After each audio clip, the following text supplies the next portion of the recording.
Ako si Jav Salazar, live dito sa Ninoy Aquino Stadium. At ako naman si Ara Torres, nagbabalita mula Cavite. At ako si Amalia Nandang, nagbabalita mula sa Ravenna, Italy. At ako naman si Kat Faller, nagbubulat mula rito sa Incheon, South Korea.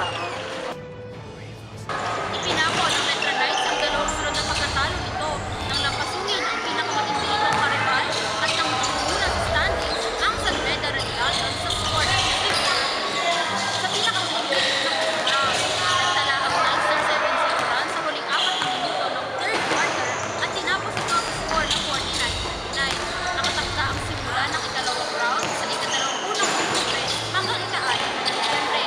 At para sa iba pang mga balita, narito ang aking mga kasama sa ikalawang panig. Winalis ng defending champions ng Beda Lionesses ang kanilang unang 8 matches sa first round sa pagtrapo ng 90th Women's National Collegiate Athlete Association sa Ninoy Aquino Stadium. Kung mawawalis ng Lionesses ang second round, mapapasakamay ng Menjola-based Lady Paddlers ang ikalawang sunod na korona.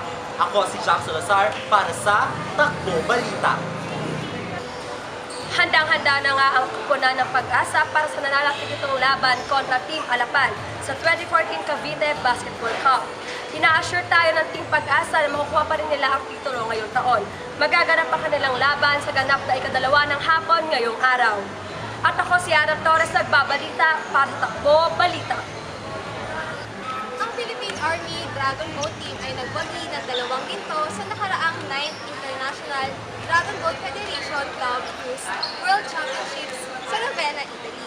Ang Team Pilipinas ay nanalo sa 200 meters sa loob ng 47.85 seconds. Samantalang sa 500 meters ay labot sila ng 2 minutes and 6.76 seconds. At mula naman sa Ponzan, Poland, ang Pinoy Paddling Crew ay nakapag-uwi ng 5 gold, 3 silver at 3 bronze sa International Canoe Federation Dragon Boat World Championship. Ako si Amalia Nandang para sa Takbo Balita.